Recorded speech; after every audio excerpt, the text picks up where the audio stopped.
сәлеметсіздер ме? Бүгінгі үйренетін иероглифіміз шу. Оның қазақша мағынасы шығу, сыртқа шығу, пайда болу. Жазылу ретін үйренейік. Бірінші, тік түсіріп, оңға қарай көлденең сызық сызамыз. Екіншісі, тік сызық.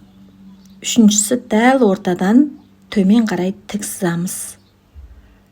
Төртінші сызығымыз тік түсіріп, оңға қарай көлденең сызамыз. Қалам көтермей жазамыз. Бесіншісі, тік сызық. Оқылуы шу бірінші тон. Енді осыған мысал келтірейік. Бірінші, жиі қолданылатын сөздер. Чаңюң ци ю. Чу чү, сыртқа шығу. Чу фа, жолға шығу. Чу шың, туылу, өмірге келу. Чу сен, пайда болу. Чу зу чы, такси. Екінші, қысқа сөйлемдер. Дуан жүзі. 我们出发吧.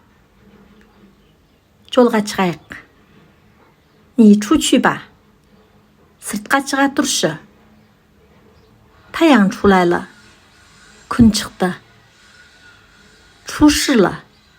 бірдеңе болып қалды. яки болмаса төтенше жағдай. 他终于出现了. ол ақыры пайда болды.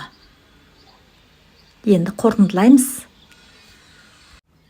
一、常用词语 出去 出发 出生 出现 出租车 二、短句子 我们出发吧 你出去吧 太阳出来了 出事了 它终于出现了 再见 сау болыңыздар